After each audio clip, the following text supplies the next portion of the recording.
Is Changli the most future-proof, must-pull character in Wuthering Waves? Well, maybe, but let me explain. So there's been some mixed talk going around about Changli. Some people love her design, her animations, her sound design, but some people also find her a little underwhelming. Her damage is lacking. To some people, she feels a little mid. Now, I'm of the belief that she's a lot like Topaz from Honkai Star Rail, a character with supportive features that also wanted to contribute personal damage, but on release didn't really feel like she had a solid place in the meta. Over time though, more and more pieces start to fall into place, and now she's a core part of one of our most competitive teams today. And that's where I think Changli is right now. She's a solid unit that's super smooth and versatile to play, but she's clearly missing the pieces to really make her kit and her playstyle shine. So let me explain what I mean by this in a bit more detail. Remember, if you want to see more content like this, be sure to leave a like and subscribe. I upload every single week covering Wuthering Waves and other gacha games. Now without further ado, let's get on with the video. The first thing we should talk about is where she fits in our team building and meta as a version 1.1.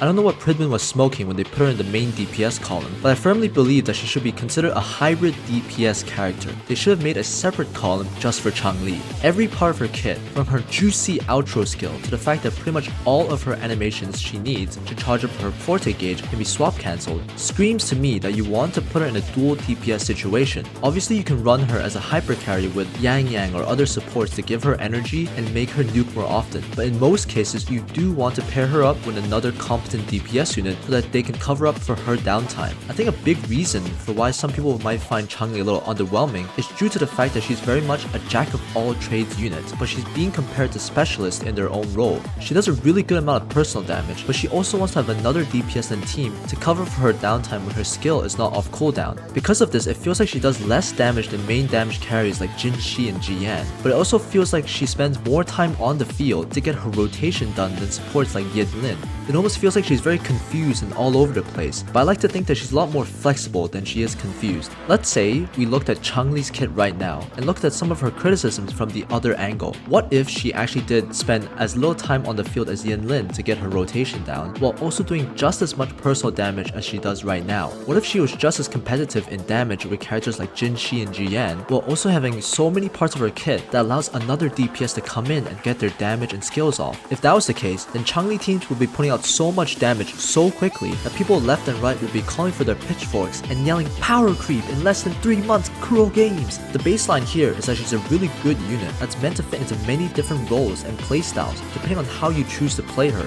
She can be as much of a hyper carry or sub DPS as you want her to be, and you can be as on field or off field as you want her to be. It'd be incredibly unbalanced if she was able to be too competitive with some of these specialists while being as versatile as she is right now. So we've established that she has a lot of freedom of choice for how you want to play her in the team, but the number one thing that people need to remember is Changli's identity as a dual DPS character. Like I said earlier, her kit and cooldowns makes her work best with another competent damage dealer. The problem is that right now there isn't a character that can fully make use of Changli's ginormous outro buffs and can also help her personal damage as well. She's very clearly missing a unit that can double dip into both her massive fusion damage and resonance liberation damage amplification, and it's only a matter of time that Crow does release a character like that. The way I see it though, it's very likely that down the line, Wuthering Waves will have multiple meta teams for each element, each using a different method of doing damage. So very likely there will be a fire team built around doing skill damage, one fire team built around doing liberation damage, and a fire team built around doing basic attack damage. You kind of get the gist of it. Because of this, it's also pretty clear to me that Changli's outro skill makes her a super future-proof character, because unless they really want to go after Changli, we won't see another hybrid DPS that can amplify both fusion and liberation damage anytime soon. Because why would they go out of their way to release another fusion liberation outro character when they can release a 5-star for another element